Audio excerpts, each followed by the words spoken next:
Well, ladies, it's been another interesting year here on The Breeze. We started this year, of course, doing shows via Zoom, and thankfully moved back to in-person tapings mid-year. We spoke a good bit about what makes us happy in our retirement and from a long period of pandemic. Let's take a look back at our April show and our discussion of volunteerism. It's a key goal for Sun City residents. That now that I'm not working anymore, I found my niche, in Sun City for this point, volunteering. Okay, well, you were career oriented, and I'll accuse Tina of having an agenda.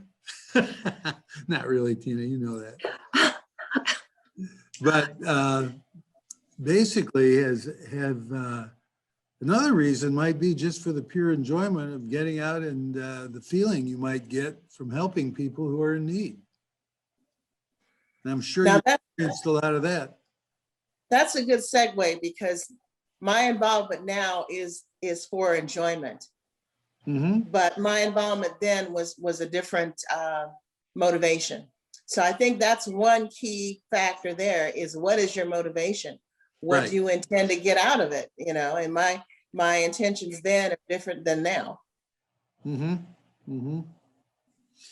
Well, I would say, yeah, I do some volunteer work. I mean, Sun City Television is volunteer work, but that's fun. Yeah. This is, Yeah. but basically, you make yourself happier, I believe, by getting out of bed in the morning with an idea of what you're going to do. And besides going to the doctor, of course. And that when you get out there and you see that you're accomplishing something and you're having some impact either in your community, Tina, or in your organizations that you were involved with, and that makes you a happier person.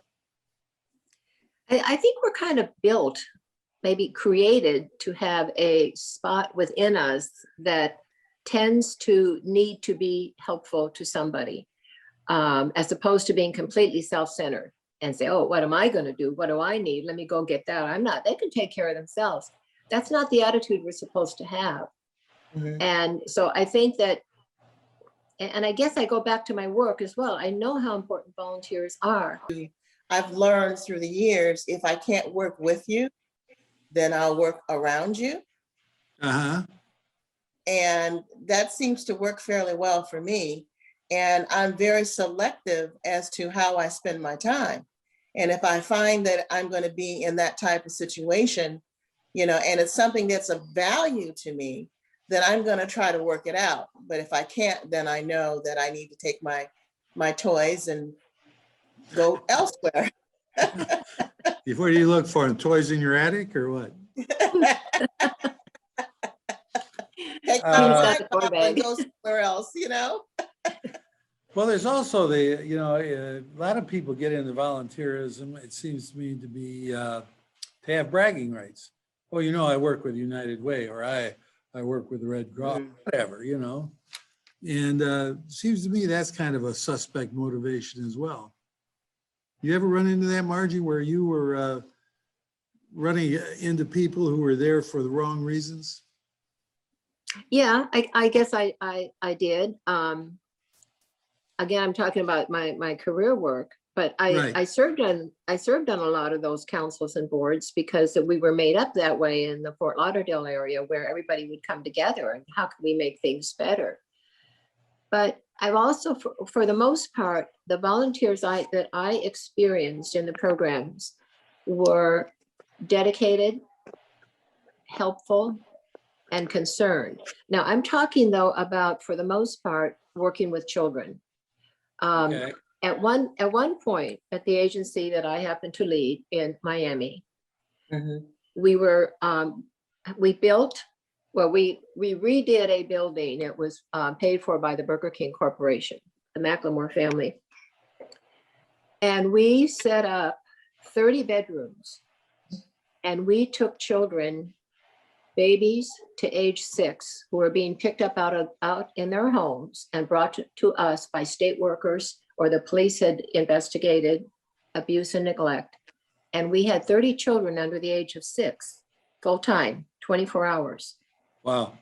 Then a couple years later, the cocaine baby epidemic hit Miami. So we rented a house across the street for 20 cocaine addicted babies coming out of the hospital.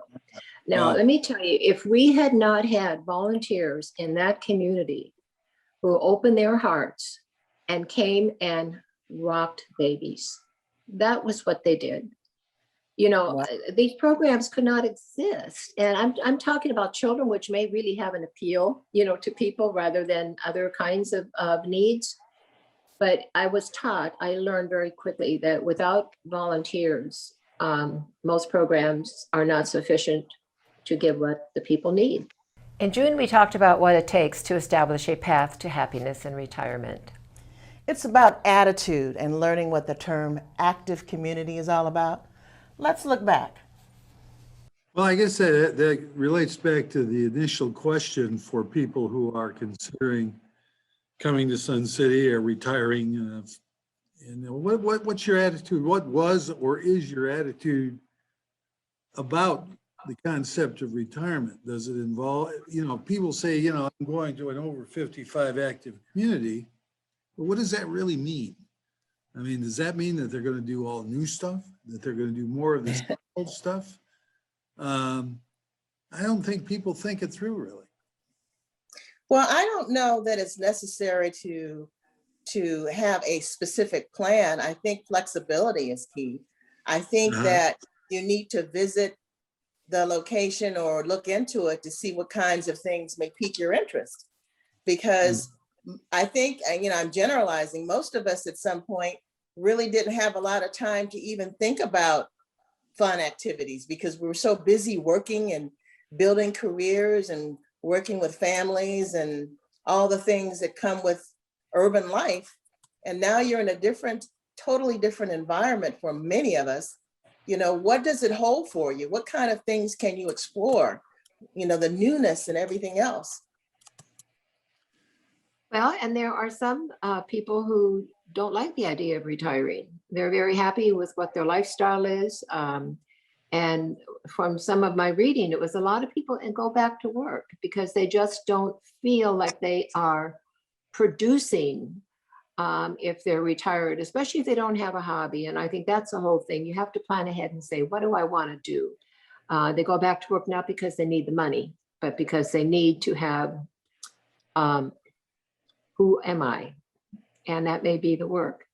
And some will never be retired, and that's their happiness. So, you know, all the people here, it'll be interesting to see just how many kind of were pulled here by a spouse or by kids, or really truly were ready to take that step.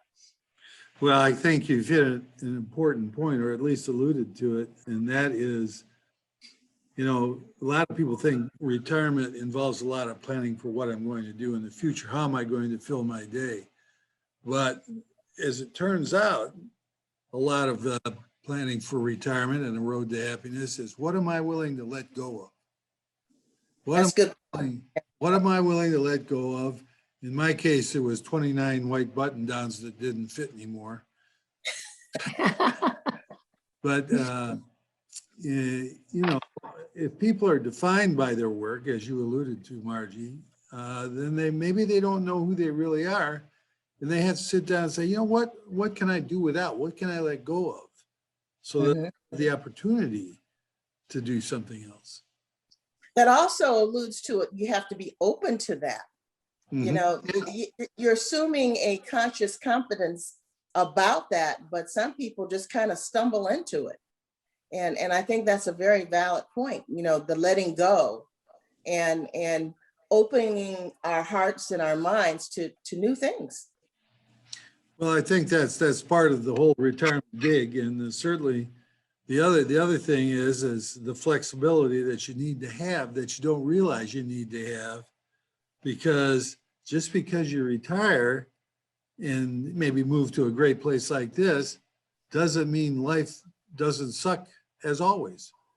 You know, life happens as you're making plans for other things, and you know, you're not exempt from that. Let me put it that way. Things happen, and whether they're medical or mental or spiritual, you got to deal with them. So you got to be more flexible. We finally got rid of Zoom in July, ladies, and tackled a rough topic, which I refer to as the dumbing down of America. Well, we're in an era where you can have some very bad consequences when you dumb down. Actually, let's go back to July. Every kind of interaction you have is going to have some kind of influence, I think. But what bothers me is that when you get a celebrity or a wannabe celebrity on social media or otherwise, uneducated, untrained, running their mouth, and people are influenced by that. They call these people influencers. Mm-hmm. And it's all part of what I call a dumbing down of America. Mm-hmm. And Margie, what's a dumbing down? When was that first used? Oh, well, I thought it was going to be just in the past few years here with social media and all, but actually, I'm going to read this so I don't dumb myself down and try to remember it. Dumbing down is the deliberate oversimplification of intellectual contact in education, literature, the cinema, news, video games, and culture. Mm-hmm. Originated in 1933. The term dumbing down was a secret code among movie business slang used by screenplay writers, meaning to revise so as to appeal to those of little education or intelligence. Dumbing down varies according to subject matter and usually involves the diminishment of critical thought by determining standard language and learning standards, thus trivializing academic standards, culture, and meaningful information, as in the case of pop culture. So it's been with us. That's a lot. It's been with us, and there's a lot there. And I think dumbing down for me can be, that's right, simplified and dumbed down a little bit. Back in the days when I was practicing law, when they told us we didn't have to wear suits anymore, we didn't have to act professional, in other words. Let's just be like everybody else. But it's like, where do people get picked out of this frame and advanced? It's almost like, okay, you're in this class because you're a dumb kid, We remember that from high school. There were kids who were not too bright. The short bus. The short bus? Never heard that. You never heard of the short bus? No. Oh, that's another story. Okay. We'll save that one, all right? So if the attitude of the country is keep it simple and don't worry about their progressing, just pass them on. Well, said another way, we are not demanding or having any expectations of kids or anyone else, really. And what that leads to is that the greatest influencers of all have to be your parents. And if they're not demanding or saying, I have expectations for you, little kid, then they're going to take the easy route. Parents take the easy route, so do the kids. Yeah. And that's the role model they have. Is it's easier not to have the grief and the stress of achievement. Yeah. The challenge. I mean, The challenge, yeah. People don't want to deal with challenge. I mean, whether it's a parental thing or if it's a friendship thing. I mean, some people don't want to step up to the challenge. I feel personally, if you're a valued person to me, whether it be a child or a friend, then I'm going to think about it, and I might step up and meet the challenge and ask the questions and be prepared for the pushback. Well, I worry about the young kids not being challenged because there could be a whole lot more in them than what the test scores say, or if they're shy, or if they're having home problems, and they're and they're not or they're participating, hungry, or they're hungry. Oh my God! And so there's so many factors to it, and it's almost like we become okay. Well, that's just the way it is. Well, and another factor that comes in is that whoever is influencing, but whether it be educators or parents or whomever, is the failure to let someone fail. Everybody gets a trophy, and therefore you never learn from mistakes. Yeah. You repeat the Good point. mistakes. Yeah. They have no expectations of this kid or this person.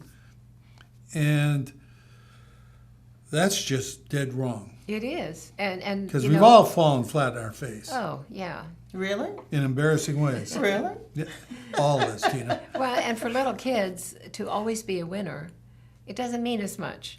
And then the expectation is they're going to be winning. So why do I have to put so much into it? You know, they're going to win anyway. And they get out in the real world and they have a different lesson. Yeah, and sometimes it's because the parents want to win, and they do that through their child. Oh my gosh, your child is great. You know.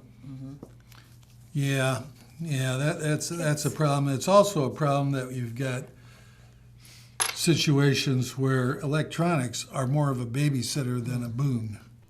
There's so much out in the media and social media these days.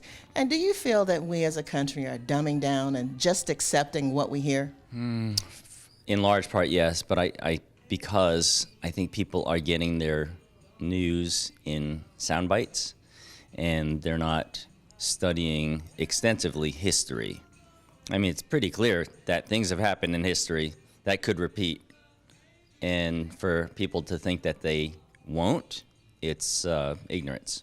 So I do think there's a bit of dumbing down, but we have to have good leaders all around to make sure that people are educated.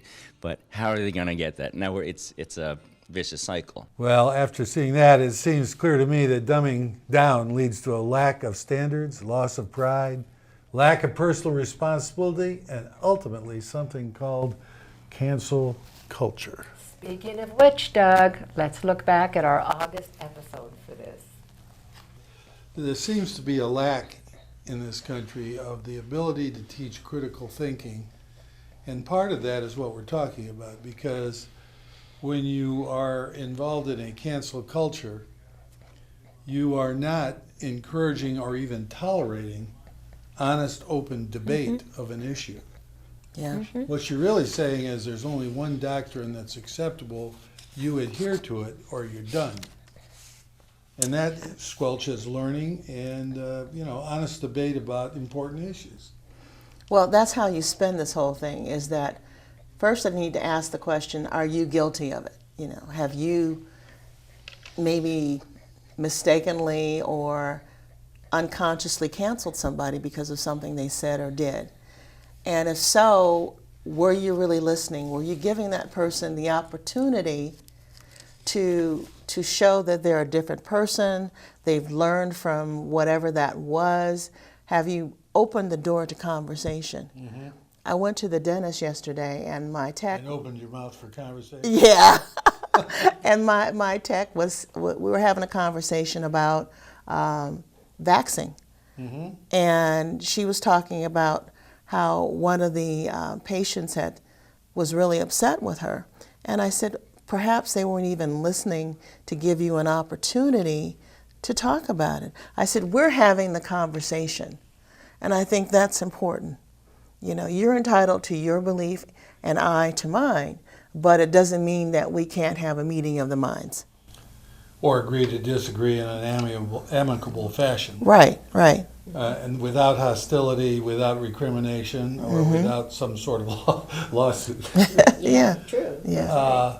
Well, to your point, I've absolutely canceled people, but I don't encourage others or go out and spread the word that this person should be canceled. I have eliminated what I consider to be negative influences from my life, while still I hope open to honest, open debate. But you get to a point you say, I don't need to talk to that person. That person is a racist or a whatever, or just a genuine schmuck. But I think if you raise it another level or two, then you're part of a culture that is destructive to free speech, to learning, etc. That's what I was alluding to when we talked about the death of open, non-hostile debate, not allowing an opposing point of view. I mean, the universities we referred to who won't hire or allow a speaker to come to campus if that speaker disagrees with the popular outlook of the faculty of that particular school or the student body. And that's just wrong. Yeah, but I don't know why they would have them come if they weren't someone that would would rally the students in a positive way. I would assume they wouldn't invite them, that they're not going to volunteer to come if they're not going to be well Well, if they're just received. gonna be spoon-fed the same old pap that the faculty's giving them, then what's the sense of that? Yeah. I mean, Jack Nicklaus, now this is gonna seem off the wall, but he says when people practice golf, they usually love to hit their best shot. If your driver is your best shot, they'll drive a ball all day. And they won't work on the part that they're having difficulty with because it's difficult. And it's the same thing. It's difficult to hear an opposing view, but to do just what you think and reinforce that is meaningless. Yeah. Just my opinion. Well, and I think it means we're failing the whole society here. Because when they begin taking books out of the elementary school because they don't approve of some of what curriculum. that represents. Like where is the history? We always say, well, back then. Well, back then to some children. I've got Margie and Doug. And what is it even going to be eventually? And how do they learn? How do they learn from history? There's a thing here that, well, it troubled me. Today, over 200 U.S. colleges and universities operate Orwellian bias response teams. And despite the claims that bias committees merely foster safe and inclusive campuses, the entire purpose of such is to deter expression that some members of the community consider offensive. And when you say safe, these schools create safety zones so that nobody gets offended about anything. Nobody is allowed to state an opposing view that might hurt somebody's feelings. Crazy. All in all, ladies, this has been a pretty good year. We're coming out of a lengthy pandemic and celebrated life under the sun, among other things. Some thoughts from residents on achieving happiness here in Sun City from our October episode. Well, Cindy, we've been talking about various topics, but what's your idea of perfect happiness? I think for me, perfect happiness when I am perfectly happy is when I have two children. One lives in California, one lives in Texas. And my husband and I just moved here a year ago. We absolutely love it here. And I think perfect happiness for me is when we're all four together. And I love my children and I miss them. Well, that's a great answer. Thanks so much. You're very welcome. Well, George, good to see you. And what's your idea of perfect happiness? Perfect happiness is when you can do something that you feel good about, and most often that's when you help somebody else. That's a great answer. And have you found it here at Sun City? I think I have, yeah. I did stained glass, and you had to take some courses so that you wouldn't hurt yourself with all the glass and knives and stuff. And, the teachers were really good, and it really helped me enjoy creating those things myself. Then I came to Sun City TV, and I help other people learn how to run cameras or do shows and stuff. So I think it's rewarding to help people. It's a process. And I also worked with Second Helpings, and the most rewarding thing about that is when you unload the truck and you see these line of people that are needing food and you're bringing them food. Deborah, what's your idea of perfect happiness? Well, I have to say I'm living it right now here in Sun City. Okay, and why is that? I think because I never have before lived in a community where there are so many like-minded people of good nature and good morals. And I love the way the manicured lawns are always tidy and clear and clean. And it's just a wonderful place. Thanks so much. Yeah, what's not to like about here? The only thing, there's a lot of gray hair here, but, you have to get over that. Well, you sure did. Yeah, that's right, I did. Perfect happiness changes as life changes. When I was younger, perfect happiness was more self-centered. Then when I had a family, it broadened out. Their happiness was my happiness. And now, I just celebrated my 85th birthday. Between my wife and I, we have 15 grandchildren and 2 great-grandchildren. So happiness is seeing them happy. Fantastic. Thanks, Hank. You're welcome. Margie, Doug, I look forward to seeing you guys next year. And we're going to talk about some interesting topics as we again shoot the breeze. We sure are. Join us. Let's do it. See you then, ladies.